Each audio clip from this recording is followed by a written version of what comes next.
Hi friends, മിനീസ് വേൾഡിലേക്ക് എല്ലാവർക്കും സ്വാഗതം. അപ്പൊ ഇന്നേ ഒരു ബീഫിന്റെ സ്പെഷ്യൽ ഐറ്റം ഉണ്ടാക്കാൻ പോകുന്നത് ബീഫ് വിന്താലു. നിങ്ങളൊക്കെ ബീഫ് വിന്താലു ഉണ്ടാക്കിയിട്ടുണ്ടോ? അതൊരു ഹോട്ട് ആൻഡ് ടാങ്ങി ഒരു ടേസ്റ്റ് അതിന് വരുന്നത്. അപ്പം ഒരു സാധാ ബീഫ് കറിയുടെ ടേസ്റ്റ് അല്ല, ഒരു സ്പെഷ്യൽ ടേസ്റ്റാ. അതിനൊരു 2-3 സ്പെഷ്യൽ ഇൻഗ്രീഡിയൻസ് എന്ന് പറഞ്ഞാൽ നമ്മുടെ വീട്ടിലെല്ലാം അവൈലബിൾ ആയിട്ടുള്ളതാണ്.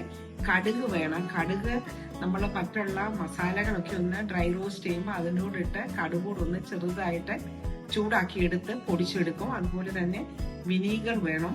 ആ വിനീഗറിന്റെ ടേസ്റ്റ് മെയിൻറ്റെയിൻ ചെയ്യാൻ വേണ്ടി നമുക്കൊരു ഇച്ചിരി സ്വീറ്റ്നെസ്സിന് നമ്മൾ ഇച്ചിരി ശർക്കരയോ അല്ലെങ്കിൽ ഒരു ഇച്ചിരി ഷുഗറോ ചേർത്ത് കൊടുക്കാം. ഇത് ഓപ്ഷണലാണ്, നിങ്ങൾക്ക് വേണമെങ്കിൽ ഇത് അവോയ്ഡ് ചെയ്യാം. പക്ഷെ അതോട് ചേർക്കുമ്പോഴാണ് ആ ഗ്രേവിക്കൊക്കെ ഒരു നല്ല ടേസ്റ്റ് കിട്ടുന്നത്. അപ്പൊ 1 കിലോ ബീഫ് വിന്താലുമാണ് ഇന്ന് ഞാൻ ചെയ്യാൻ പോകുന്നത്. അപ്പൊ നമുക്ക് റെസിപ്പിയിലേക്ക് പോയേക്കാം. അപ്പം ഇത്ര ഇൻഗ്രീഡിയൻസ് നമുക്കൊന്ന് പൊടിച്ചെടുക്കണം, ഡ്രൈ റോസ്റ്റ് ചെയ്തിട്ട്. അപ്പൊ അതിനുവേണ്ടി നമ്മൾ ഒരു വലിയ സ്പൂൺ നിറച്ചും കുരുമുളക് ഉണ്ട്, അതുപോലെ 1 സ്പൂണ് കടുക് ഇതിന്റെ കൂടെ ഒന്ന് ഡ്രൈ റോസ്റ്റ് ചെയ്യണം. ഒരു 4-5 ഏലക്കായുണ്ട്, ഗ്രാമ്പൂ, ഒരു ചെറിയ കഷ്ണം കറുവാപ്പട്ട അത് ഒടിച്ചെടുത്ത് വെച്ചേക്കുവാണ്, 1 ടീസ്പൂണ് ചെറിയ ജീരകം, 1 ടേബിൾ സ്പൂണ് പെരിഞ്ജീരകം, അതുപോലെ തന്നെ നമ്മളത് നട്ട്മെഗിന്റെ ഒരു ഹാഫ്, ചെറിയൊരു നട്ട്മെഗിന്റെ ഹാഫാണ്. ഇത് ജാതിക്കായുടെ കുരു, അതിന്റെ ഒരു ഹാഫ് ഭാഗമുണ്ട്. ഇതെല്ലാം കൂടെ ഒന്ന് ഡ്രൈ റോസ്റ്റ് ചെയ്ത് നമ്മൾ പൊടിച്ചെടുക്കും. ഇതിന്റെ അകത്തേക്ക് നമ്മൾ 4 എരിവുള്ള മുളക്, 2 സ്പൂണ് വിനാഗിരിയില് നമ്മൾ സോക്ക് ചെയ്ത് വെച്ചിട്ടുണ്ട്. അപ്പൊ അതെല്ലാം കൂടെ ഇത് വറുത്ത് കഴിഞ്ഞ് ഇതിന്റെ കൂടെ ഇട്ട് അരിച്ചെടുക്കും. അപ്പൊ നമുക്ക് പതിയെ കാണാമോ എന്താണ് ചെയ്യുന്നതെന്ന്. വാ, ഇതൊന്ന് ചെറിയ തീയില് കരിഞ്ഞു പോവല്ല, ഒന്ന് വറുത്തെടുക്കണം. ഇതെല്ലാം ഒന്ന് 1/4 വറവായപ്പോഴാണ് നമ്മള് കടുക് ഇടുന്നത്. കടുക് ആദ്യമേ ഇട്ട് കൊടുത്താല് കടുക് അങ്ങ് കരിഞ്ഞു പോകും. അതുകൊണ്ട് കടുക് ഒന്ന് ചെറുതായിട്ടൊന്ന് മൂത്ത് വന്നാൽ മതിയേ. ഇതെല്ലാം ഇപ്പൊ മൂത്തിട്ടുണ്ട്. ഇനി ഇതെല്ലാം കൂടെ നമുക്ക് മിക്സിയുടെ ഒരു ചെറിയ ജാറിലേക്ക് ഇടാം പൊടിക്കാൻ വേണ്ടി.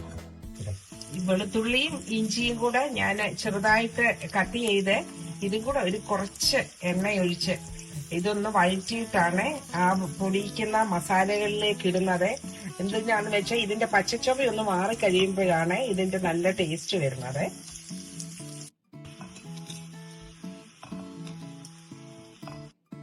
ഇനി ഈ നമ്മൾ വിനാഗിരിയിൽ സോക്ക് ചെയ്ത് വെച്ച മുളകും കൂടെ ഇതിനകത്തേക്ക് ഒഴിച്ചു കൊടുക്കാം. ഇനി ആദ്യമേ ഇപ്പൊ ഞാൻ കുറച്ച് വിനീഗർ ചേർത്തത്. നമുക്ക് ഇതിന്റെ വിനീഗറിന്റെ പുളി ഇച്ചിലൂടെ വേണമെങ്കിൽ പിന്നെ ചേർത്ത് കൊടുക്കാം. നമ്മൾ അരച്ചെടുത്ത സാധനങ്ങളെല്ലാം ഈ ബീഫിലേക്ക് നമ്മളൊന്ന് ചേർത്ത് എല്ലാം ഒന്ന് ഇളക്കി കൊടുക്കണം.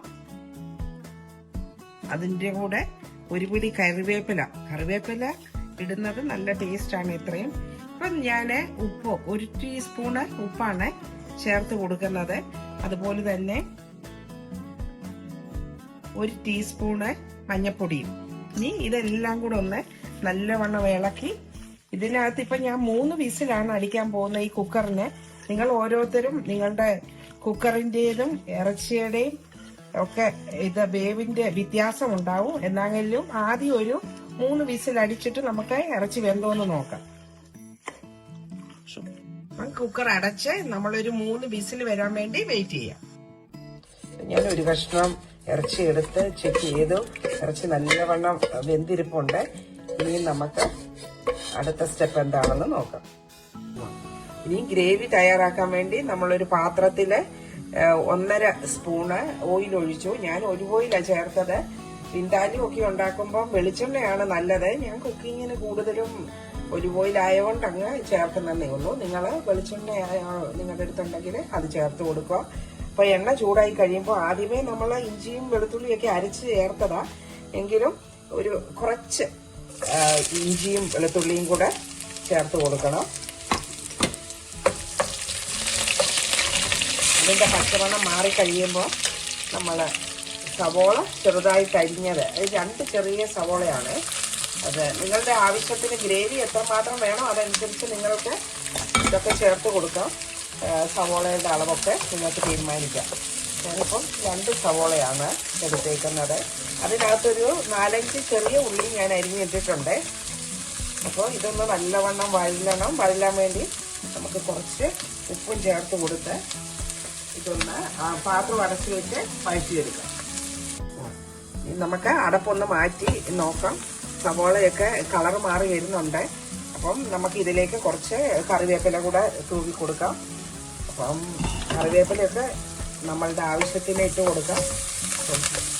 ഈ സവോളയുടെ കളറൊക്കെ നല്ലവണ്ണം ഒന്ന് മാറി ഒന്ന് നല്ലൊരു മെറൂൺ കളറിലേക്ക് ആകണം. ഇനി ഇത് പാത്രം അടപ്പടച്ച് കൊടുക്കുമ്പം എളുപ്പം സവോള വഴണ്ടുമല്ല, അതുകൊണ്ടാണ് അടപ്പടച്ച് കൊടുക്കുന്നത്. ഇനി നമുക്ക് ഒന്ന് ഇളക്കി കൊടുക്കണം, കരിഞ്ഞു പോകല്ലേ. ഇനി ഒന്ന് അടച്ചു കൊടുക്കും. ഇപ്പം നമ്മളുടെ സവോളയൊക്കെ ഒന്ന് നല്ലവണ്ണം കളർ മാറി നല്ല ബ്രൗൺ കളറായി വരുന്നുണ്ട്. അപ്പം ഇനി നമുക്ക് ഇതിലേക്ക് കുറച്ച് മസാലകളിലൂടെ ചേർത്ത് കൊടുക്കാം. ഈ വിന്താലുവിൽ ഞാൻ ഒട്ടും മല്ലിപ്പൊടി ചേർക്കുന്നില്ല. ചിലര് വിന്താലു ഉണ്ടാക്കുമ്പോൾ മല്ലിപ്പൊടി ചേർക്കും. ആദ്യം ഞാൻ പൊടി പൊടിച്ച് ചേർത്തപ്പോൾ ഒരു 2 എരിയുള്ള മുളക് വിനാഗിരിയിൽ കുതിർത്ത് അരച്ചത് നിങ്ങൾ കണ്ടല്ലോ. ഇപ്പം നമ്മൾ കുറച്ച് കാശ്മീരി ചില്ലി പൗഡറാണ് ചേർത്ത് കൊടുക്കുന്നത്. ഒരു 1.5 സ്പൂണ് കാശ്മീരി ചില്ലി പൗഡർ കൊടുത്തു. അതുപോലെ തന്നെ ഒരു 1/2 ടീസ്പൂണാണ് മഞ്ഞൾപ്പൊടി. കുറച്ച് ഗരം മസാല, ആദ്യമേ കറുവപ്പട്ടയൊക്കെ പൊടിച്ച് ചേർത്തതായെങ്കിലും ഒരു 1/2 സ്പൂണൂടെ ഇരിക്കട്ടെ. ഗരം മസാല കുറച്ച് ഹോട്ട് ആൻഡ് ടാങ്ങി ആണല്ലോ, അപ്പം 1 ടീസ്പൂണാണ് പെപ്പർ പൗഡറൂടെ ചേർത്ത് കൊടുത്തു. ഇനി ഇതെല്ലാം കൂടെ മസാലയൊന്ന് ഈ സവോളയിൽ പച്ചമണം മാറുന്ന പോലെ ഒന്ന് നമ്മൾ നല്ലവണ്ണം ഒന്ന് വഴറ്റിയെടുക്കണം. വഴറ്റിയെടുത്തിട്ട് നമ്മൾ ഇത് വെന്തിരിക്കുന്ന ബീഫ് ചേർത്ത് ഇനിയും ഈ പാത്രത്തിൽ ഈ മസാലയും കൂടെ ചേർന്ന് ബീഫ് ഒരു കുറച്ച് സമയം കൂടെ ഇതിനകത്ത് കിടന്നൊന്ന് വാറ്റി ഒന്ന് വേകണം. അപ്പോഴാണ് ശരിയായ ടേസ്റ്റ് വരുന്നത്. അപ്പം മസാലയൊക്കെ മൂട്ടിട്ടുണ്ട്. ഇനിയും വെന്തിരിക്കുന്ന ബീഫ് കുക്കറിൽ നിന്ന് നമുക്ക് ചേർത്ത് കൊടുക്കാം.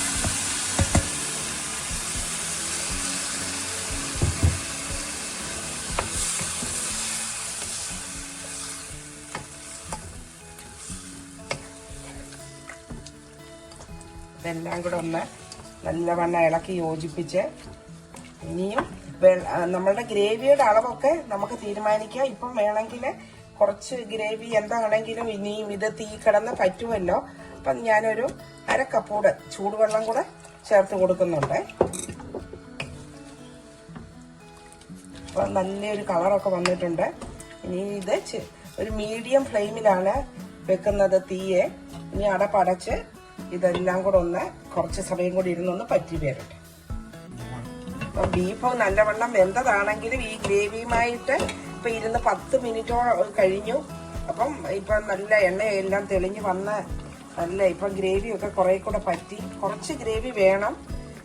ഇന്ന് എൻ്റെ ഫ്രണ്ടും അവളുടെ ഫാമിലിയും വരുന്നുണ്ട്. അപ്പം നമുക്ക് ഫുഡ് എന്താണ് കഴിക്കുന്നതെന്ന് കാണാം പിന്നീട്, ഇത് എന്തിൻ്റെ കൂടെയാണ് കഴിക്കുന്നതെന്നും. അപ്പം ഇപ്പം നല്ലൊരു ടേസ്റ്റാണ്, നല്ല ടേസ്റ്റ്. നിങ്ങൾക്ക് ഗ്രേവി കുറവും മതിയെങ്കിൽ ഇനിയും കുറേ കൂടി ഇത് പറ്റിച്ചെടുക്കാം. എനിക്ക് കുറച്ച് ഗ്രേവി വേണം, അതുകൊണ്ട് ഞാൻ ഇത്രയും ഗ്രേവി വിടുവാണ്. അപ്പം നല്ലൊരു ടേസ്റ്റൊക്കെ ആയിട്ടുണ്ട്. അപ്പോൾ ഞാൻ തീ ഓഫ് ചെയ്ത് പാത്രം വാങ്ങുവാണ്. നമുക്ക് അടപ്പ് തുറന്ന് നോക്കാം. ഒരു 5 മിനിറ്റായി. ഇപ്പം എണ്ണയൊക്കെ തെളിഞ്ഞ് വന്നിട്ടുണ്ട്, നിങ്ങൾക്ക് കാണാമല്ലോ. ഇപ്പം ആണ് നമ്മൾ ഇതിൻ്റെ ഉപ്പും ബാക്കി കാര്യങ്ങളൊക്കെ ഒന്ന് വേണമെങ്കിൽ നമ്മളൊന്ന് അഡ്ജസ്റ്റ് ചെയ്യേണ്ടത്. അപ്പം ഞാൻ ഉപ്പ് നോക്കി, ഉപ്പൊക്കെ നല്ല പരുവമുണ്ട്.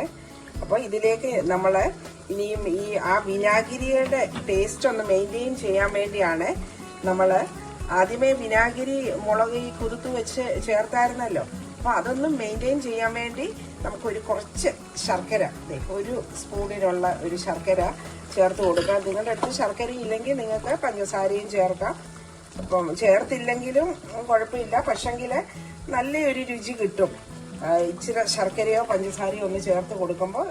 അപ്പം ഇനി വീണ്ടും കുറച്ച് സമയം കൂടെ നമുക്കിതൊന്ന് ഗ്രേവി കുറച്ചുകൂടെ ഒന്ന് പറ്റി ഒന്ന് പെരണ്ടിരിക്കുന്ന വിധത്തിൽ ഒന്ന് നമുക്ക് അടപ്പടച്ചു കൊടുക്കാം കുറച്ച്. അപ്പം നല്ല അടിപൊളി ടേസ്റ്റിലൊരു ബീഫ് വിന്താലുമാണ് റെഡി ആയിരിക്കുന്നത്. നിങ്ങൾക്ക് റെസിപ്പി ഇഷ്ടമായെന്ന് ഞാൻ വിചാരിക്കുന്നു. നല്ലൊരു റെസിപ്പിയുമായിട്ട് ഉടനെ കാണാം. ഇന്ന് എൻ്റെ ഫ്രണ്ടും അവളുടെ ഫാമിലിയും ഒക്കെ വരുന്നുണ്ട്. അപ്പം അവര് കഴിച്ചിരിക്കുമ്പോഴും ഞാൻ അഭിപ്രായം ചോദിക്കാം. അത് അപ്പം നിങ്ങൾക്ക് ആ വീഡിയോയിൽ കൂടെ കാണാമെല്ലാം. അപ്പം നമുക്ക് വീണ്ടും ഉടനെ കാണാം. Thank you all, bye. ഇന്നത്തെ ബീഫ് ബിന്ദാലു ടേസ്റ്റ് ചെയ്യുന്നത് എന്റെ ഫ്രണ്ട് ലിൻസിയാണ്. അപ്പൊ ലിൻസി എങ്ങനെ ഉണ്ടടാ? കറക്റ്റ് ആയിട്ടുള്ള അഭിപ്രായം പറ. അടിപൊളി, നല്ല സൂപ്പർ ടേസ്റ്റ് ആയിട്ടുണ്ട്. Super good. ആണോ? ഇഷ്ടായോ? ഓക്കെ.